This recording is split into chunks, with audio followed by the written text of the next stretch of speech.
Hello everyone, কেমন আছেন? আমরা ভালো আছি। আজকে শেয়ার করতে চলেছি চিকেন স্টু। কিরমভাবে আমি চিকেন স্টু শেয়ার করে থাকি, সেইটাই শেয়ার করছি। অনেকে অনেক রকমভাবে করেন, কিন্তু আমি যেভাবে করি সেটা আজকে শেয়ার করব। দেখুন, দুদিকে কড়া বসিয়ে, একদিকে কুকার একদিকে কড়া বসিয়েছি। কুকারে আমি প্রথমে 1 কিউব মাখন দিয়ে দেবো।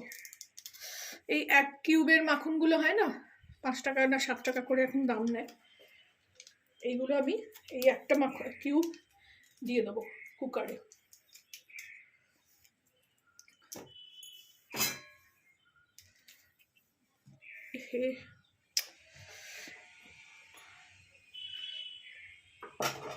পড়ে গেল।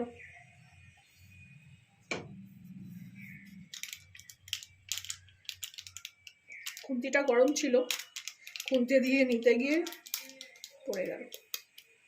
তুলে নেবো আমি ওটা।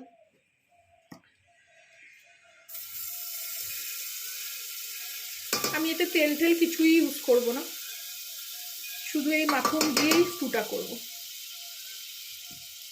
দেখে পাশে রাখি, গলে গেলে আবার নিয়ে নেব। এতে আমি প্রথমে পেঁয়াজগুলো ছেড়ে দেবো, কোনো ফোড়নও দেবো না। দেখুন, পেঁয়াজগুলো একটা করে পেঁয়াজ 4 টুকরো করে রেখেছি, এরমভাবে 4 টুকরো করে রেখেছি, বেশি কুচি করিনি।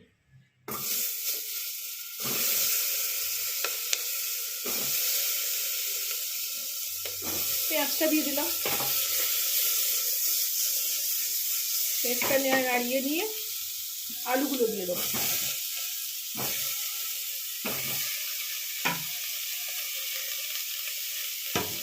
তারপরে আমি গাজরগুলো এরকম ভাবে গোল গোল করে কেটে রেখেছি।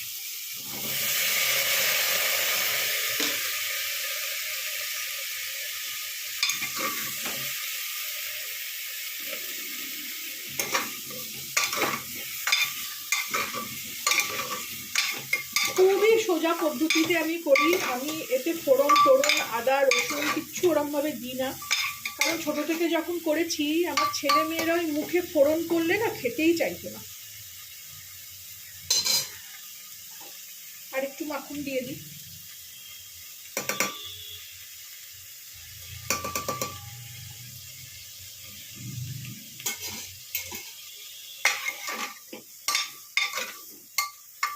এইভাবে সবজিগুলোকে একটু ভালো করে নাড়িয়ে নেব। আর এদিকে আমি একটা, দেখুন, এরকম কাপড়ে, বোঝা যাচ্ছে, কাপড়ে আদা রসুন গোলমরিচ কাঁচা লঙ্কা আর গোটা গরম মশলা, ছোটো এলাচ দারচিনি লবঙ্গ আর গোলমরিচ এরমভাবে নিয়েছি। আদা রসুনটা একটু কুচিয়ে নিয়েছি, কাঁচা লঙ্কাটাও চিড়ে নিয়েছি। নিয়ে এইভাবে এটার একটা পুঁটলি বানিয়ে নেব।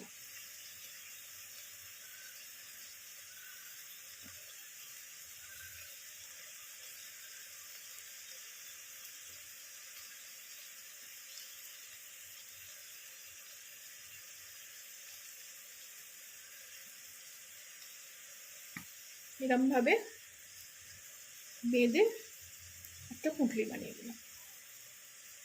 তাহলেই সব এর রসগুলো ওর মধ্যে চলে যাবে। দেখুন, এরকম একটা পুঁটলি বানাবো।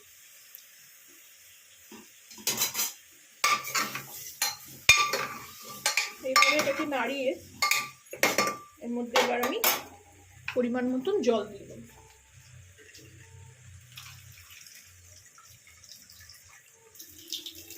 এরম বাটি 4 বাটি মতো জল দেবো।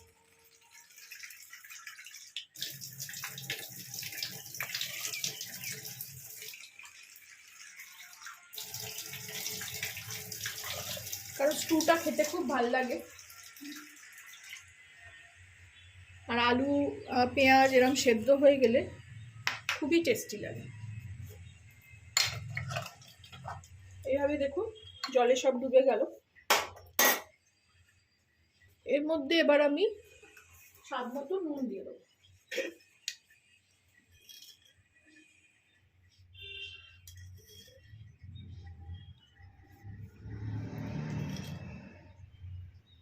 এই জিনিসটায় আমি চিনি দিই না, আর এটা এরকম নোনতা নোনতাই ভাল লাগে। আলু গাজরে সব নুন ঢুকবে, গাজরটা খুবই মিষ্টি ছিল। আর একটু গোলমরিচ গুঁড়ো দিয়ে দেবো, এরকম 1 চামচ, বেশি দেবো না, ঝাল হয়ে যাবে বেশি।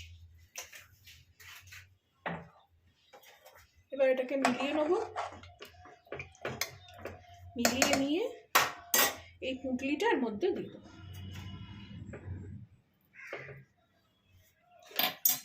দিয়ে কুকারের একটা বন্ধ করে দিলাম। আপনারা ভাবছেন চিকেন কোথায় গেল? চিকেনটা না আমি এইভাবে এর মধ্যে দিই না, কারণ ভীষণ আষ্টানি গন্ধ ছাড়ে। চিকেনটাকে ওই জন্য আমি আলাদা করে প্রিপারেশন করব। কুকারটাকে আমি এদিকে বসিয়ে দেবো, এটা হতে থাক, ততক্ষণ আমি চিকেনের প্রিপারেশনটা দেখাই।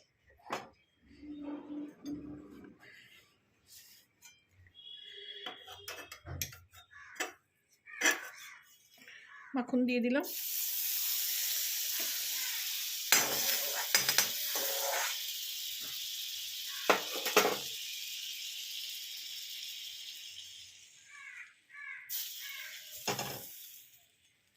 এখানেও মাখনগুলো গলে গেছে, এগুলো দিয়ে দেবো। এরকম নুনের পাশে রেখে দিলে এগুলো গলে যায়, গলে গেছে। এই যে মাখন দিয়ে দিলাম, এটাকে পোড়ালে চলবে না। এর মধ্যে আমি এবার একটু রসুন বাটা দিয়ে দেবো।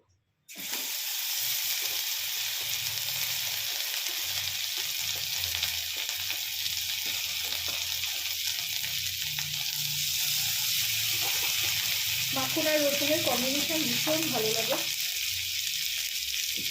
আমি মাখন আর এরকম রসুন দিয়ে চিংড়ি মাছ করি, সেটাও আপনাদের সঙ্গে কখনো শেয়ার করবো।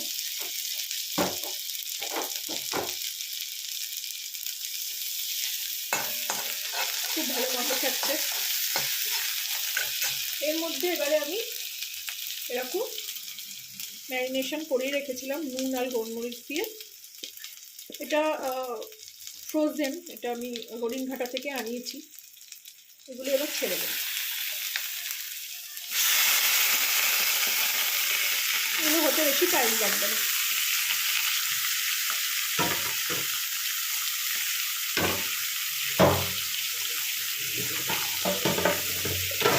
আমার রান্না দেখতে দেখতে অনেক রকম আওয়াজ পাবে, কারণ আমি তো ভয়েস দিই না, আমি লাইভ করি,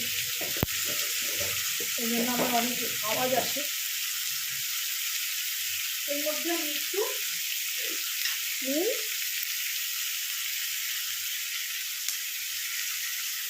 স্বাদ মতন নুন, তাতে চিকেনগুলো খেতে ভালো লাগে,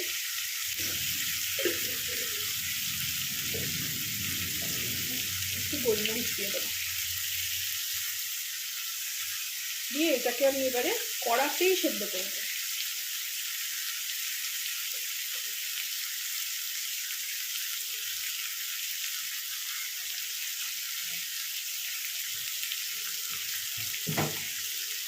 ফ্রোজেন চিকেন বেশিক্ষণ সময় লাগবে না।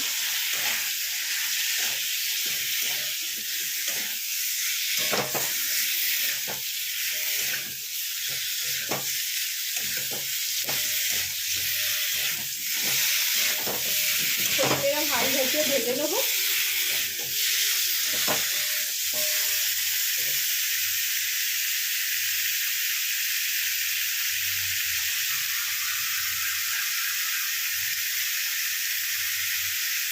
অনেকে অনেক রকমভাবে স্টু করেন, কিন্তু আমি এইভাবেই সবসময় স্টু করে এসেছি।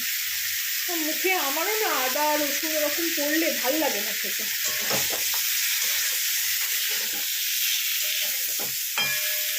এবার এটাকে অল্প একটু জল দিয়ে ঢেকে দেব।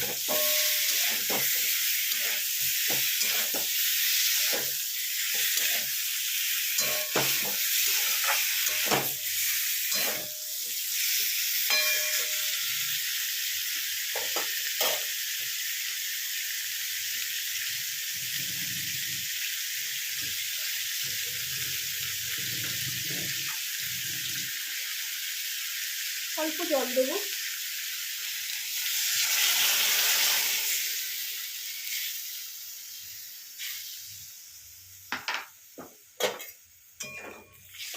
দিয়ে এটাকে ঢেকে দেবো। তারপরে আমি কিভাবে পরিবেশন করব সেটা আপনাদের দেখাবো। এগুলো আমি সেদ্ধ করে নিয়ে ফেরত আসছি।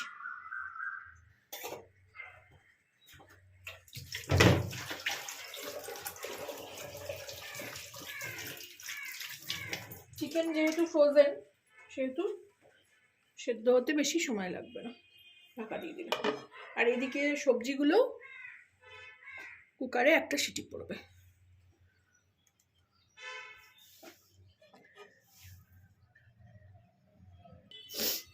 দেখুন এখানে ফিরে এলাম, এখানে চিকেনটা সেদ্ধ একদম পুরো ফুটছে, আর এদিকে কুকারও শিশি করছে।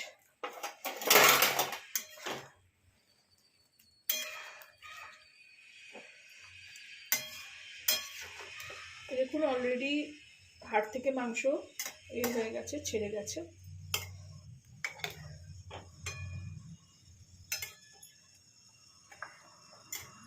আর একটু হবে, যেটা একটু সলিড পিস আছে সেটা একটু সেদ্ধ হবে। আবার ঢাকা দিয়ে দেবো। আর এদিকে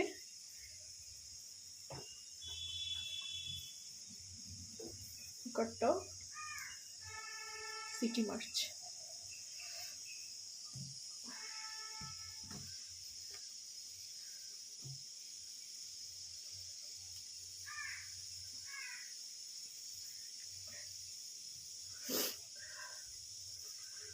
সবকিছু দেখাবো কিভাবে পুরোটা শেষ করব।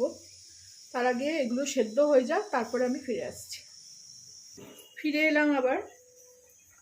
দেখুন মাংস সেদ্ধ হয়ে গেছে, মাংস অলরেডি সেদ্ধ হয়ে গেছে। এটা এখনো সিটি পড়েনি কুকারটা। এটা এই মাংসটা আমি নিভিয়ে দেবো এবারে, আর বেশি সেদ্ধ করবো না।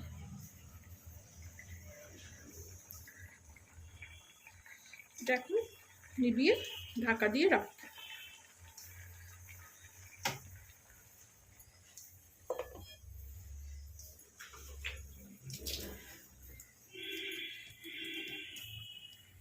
কুকারটা সেদ্ধ হোক, কুকারে সবজিগুলো, তারপরে আবার ফিরে আসছি। দেখুন একটা সিটি পড়ছে, একটাই সিটি দেবো। এতক্ষণ কম আছে, আমি মানে কম আছে হচ্ছিল বলে একটাই সিটি দেবো, নয়তো আলু গাজর সব একদম গলে ঘন্ট হয়ে যাবে। আমি এখানে কুকারটাকেও নিভিয়ে দিলাম। এবার কুকারটা যতক্ষণ হুইসেলটা মানে এটা থাকবে ভেতরে গ্যাসটা, ততক্ষণ আমি এটাকে আর কিছু নাড়াচাড়া করব না। তারপরে গ্যাসটা যখন চলে যাবে তখন কুকারটাকে আমি খুলবো। খুলে আমি এই চিকেনটাকে ওর সঙ্গে মিলিয়ে দেবো, সেটা আপনাকে দেখাবো আপনাদেরকে। তো এর ভেতরের যে গ্যাসটা সেটা আগে চলে যাক, ঠিক আছে? আসছি কিছুক্ষণ পর ফেরত। ফিরে আসলাম আবার। দেখুন গ্যাসটা বেরিয়ে গেছে, খুললাম। এখানেও সব সেদ্ধ হয়ে গেছে। আমি এই মশলাটাকে এবার তুলে নেব, এরকমভাবে চিপে ওর মধ্যে সমস্ত এই রস চলে গেল। খুব সুন্দর গন্ধ ছাড়ছে।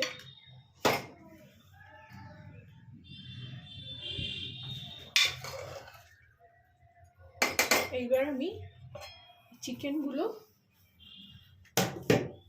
এতে মিশিয়েও দিতে পারেন, আবার বাটিতে একটা একটা করে সার্ভও করতে পারেন। মিশিয়ে দিলে স্যুটাতে পুরোই চিকেনের ফ্লেভারটা চলে আসলো।